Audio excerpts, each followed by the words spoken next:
ಸರ್ವರಿಗೂ ಕೂಡ ಈದ್ ಉಲ್ ಫಿತ್ರ್ ಹಬ್ಬದ ಶುಭಾಶಯ ಸಲ್ಲಿಸಲಿಕ್ಕೆ ಬಯಸ್ತೇನೆ.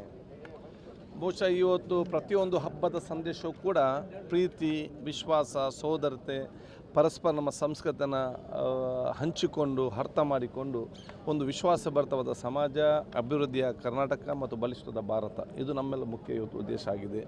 ಇವತ್ತಿನ ಈದ್ ಸಂದೇಶದಲ್ಲಿ ಕೂಡ ನಾವು ನಮ್ಮ ಹಬ್ಬವನ್ನು ಆಚರಣೆ ಜೊತೆಯಲ್ಲಿ ಇನ್ನೊಬ್ಬರ ಜೊತೆ ಎಲ್ಲ ಜಾತಿ ಎಲ್ಲ ಧರ್ಮದ ಜೊತೆ ನಾವು ಬೆರೆತುಕೊಂಡು ಈ ಹಬ್ಬದ ಸಂಸ್ಕೃತಿಯನ್ನು ಪರಿಚಯ ಮಾಡಿಕೊಟ್ಟು ಸರ್ವರಿಗೂ ಕೂಡ ಸಹಕಾರ ಮತ್ತು ಸರ್ವರಿಗೂ ಪ್ರೀತಿ ತೋರಿಸುವಂಥ ಹಬ್ಬ ಇವತ್ತಾಗಿದೆ.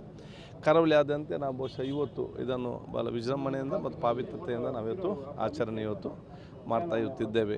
ಬೆಂಗಳೂರು ನಮ್ಮ ಸೋದರ ಬಹುಶಃ ನಾಳೆ ಕರ್ನಾಟಕ ಇನ್ನುಳಿದ ಎಲ್ಲ ಪ್ರದೇಶಗಳಲ್ಲಿ ಕೂಡ ಇವತ್ತು ನಾಳೆ ಈ ಹಬ್ಬ ಇವತ್ತು ಆಚರಿಸಿದ್ದಾರೆ.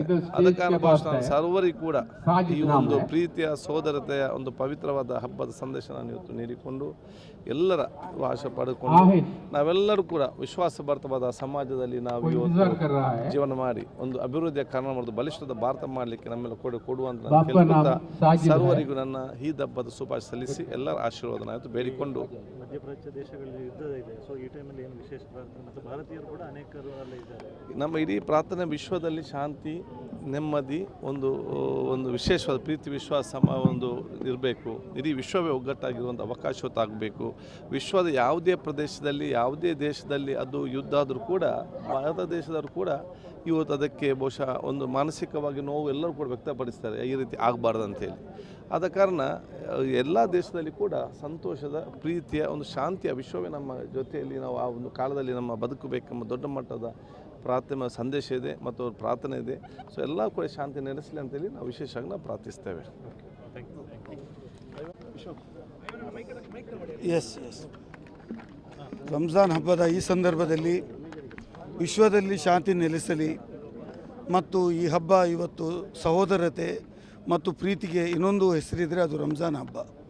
30 ದಿವಸಗಳ ಕಾಲ ಉಪವಾಸ ಮಾಡಿ ತನ್ನನ್ನು ತಾನು ದಂಡಿಸಿ ಸಮಾಜಕ್ಕೋಸ್ಕರ ಪ್ರಾರ್ಥನೆ ಮಾಡಿ ಎಲ್ಲರೂ ಸಹೋದರತೆಯಿಂದ ಪ್ರೀತಿಯಿಂದ ಬದುಕಬೇಕು ಅಂತ ಹೇಳುವ ಹಬ್ಬದ ದೊಡ್ಡ ಸಾರವೇ ರಂಜಾನ್ ಹಬ್ಬದ ಸಾರ ಆಗಿದೆ. ಹಾಗಾಗಿ ಈ ಹಬ್ಬದ ಶುಭಾಶಯವನ್ನು ಎಲ್ಲರಿಗೆ ತಿಳಿಸುತ್ತಾ ಜಗತ್ತಿನಾದ್ಯಂತ ಇರುವಂಥ ಮುಸ್ಲಿಂ ಬಾಂಧವರಿಗೆ ರಂಜಾನ್ ಹಬ್ಬದ ಶುಭಾಶಯ ಹೇಳಿ ಈ ಹಬ್ಬದ ಮೂಲಕ ಏನು ನಾವು ಪ್ರಾರ್ಥನೆ ಮಾಡಿದ್ದೇವೆ, ಪ್ರಪಂಚದಲ್ಲಿ ಶಾಂತಿ ನೆಲೆಸಲಿ, ನಾವು ಸಹೋದರತೆ ಇನ್ನೂ ಹೆಚ್ಚಲಿ ಮತ್ತು ಸಮಾಜದಲ್ಲಿ ಒಳ್ಳೆಯ ಬಾಳು ನಮಗೆ ಬಾಳುವಂತೆ ಆಗಲಿ ಅಂಥೇಳಿ ಈ ಹಬ್ಬದ ಸಂದರ್ಭದಲ್ಲಿ ಶುಭ ಕೋರ್ತೇನೆ. ಮಂಗಳೂರಿನಲ್ಲಿ ಪ್ರತ್ಯೇಕವಾಗಿ ಕರಾವಳಿ ಭಾಗದಲ್ಲಿ ನಮ್ಮ ಸಭಾಧ್ಯಕ್ಷರಂಥ ಯು ಟಿ ಖಾದರ್ ಮತ್ತು ನಾವೆಲ್ಲರೂ ಒಗ್ಗಟ್ಟಾಗಿ ಸೇರಿ ಸಮಾಜದಲ್ಲಿ ಶಾಂತಿ ನೆಲೆಸುವುದೇ ನಮ್ಮ ಉದ್ದೇಶ, ಸಹೋದರತೆಯ ಬಾಳುವುದೇ ನಮ್ಮ ಉದ್ದೇಶ ಮತ್ತು ಈ ಹಬ್ಬ ಎಲ್ರಿಗೂ ಶಾಂತಿ ನೆಮ್ಮದಿ ಕೊಡುವಂತಾಗಲಿ ಅಂತೇಳಿ ಮತ್ತೊಮ್ಮೆ ನಾನು ಈ ಹಬ್ಬದ ಶುಭಾಶಯವನ್ನು ಕೋರ್ತೇನೆ. ಎಲ್ರಿಗೂ ಈದ್ ಉಲ್ ಫಿತರ್ನ ಶುಭಾಶಯಗಳು.